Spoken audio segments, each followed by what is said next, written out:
Since 1827, grain has been in Buffalo. 15 years later, in 1842, Joseph Dart perfected the first grain elevator. After Joe Dart perfected Oliver Evans' ideas, Buffalo became a major port city. The marine leg would come down from the silo and go into the ship. After that, small plastic buckets would scoop grain and elevate them to the top of the silos. At the top of the silos, the grain is weighed, stored, and sorted. Then, the grain is released and put in the ship to be further transported.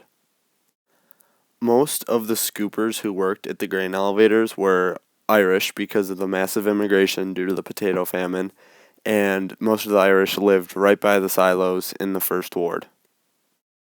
The Irish workers had very unreliable employment with low wages and at least 10-hour days, usually if not more, and they made about $292 a year to support their families. The work they did was backbreaking, and they were known for their cheap labor. The Irish also had to deal with the saloon boss system, where a good amount of their paycheck would be deducted because they would go to their boss's saloon after work to eat and drink. The saloon boss system was abolished in 1899. My favorite part of the tour was the first building we went in, where we saw the AMDG logo spray painted on the wall, and I thought seeing the railroad tracks going right into the building was really cool, actually. Personally, I think the city of Buffalo should find a balance between preservation and renovation of the Silo City property. I think that obviously need to keep the silos that are still in use up and running, and maybe some of the more historic silos up. But they should also try and get rid of the other silos that are completely abandoned and useless and develop the area more. That'd be a prime spot for apartments just south of downtown and working. You could also put shops and maybe like a boardwalk down there. Today, the grain elevators have many different uses.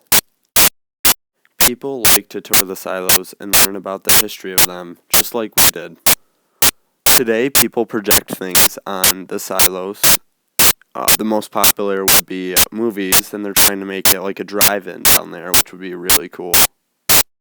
Rick Smith has talked to multiple people about how he would like to host architecture conferences there, down at the silos, and he also mentioned a partnership with the University of Buffalo, Buffalo State, and Villa Maria College, because they have design and architecture majors, and he would want the students at those schools to come down to the silos, learn about the specific architecture of each silo, and live down there and take classes down there and get first-hand experience about old architecture in their city. The silos are also being used for climbing facilities. We actually saw a little rock wall on one of the silos when we toured. Rick Smith has also told multiple people that he would love to have restaurants and shops come in down to the silos. He mentions that he would love to make it a big tourist attraction to maybe have people come and kayak in the river by Elevator Alley, and then after that, eat and have a few drinks and just make a whole day out of it and spend a long time at the silos, not just a couple hours. What surprised me the most about the silos was how big they are. Like, you can drive through the Skyway and just, look at them and just be like, wow, those are huge. But actually standing right next to them and looking up at them and just realizing they're pure concrete, that just really surprised me. I would definitely recommend this tour because you get to see a vital part of Buffalo's history firsthand. What you see is very similar to what it was back in the day, and I just think there are so many people who drive on the Skyway and look at it and just know nothing about the history of it, and they should know the history of it. By 1863, there were 27 grain elevators in Buffalo.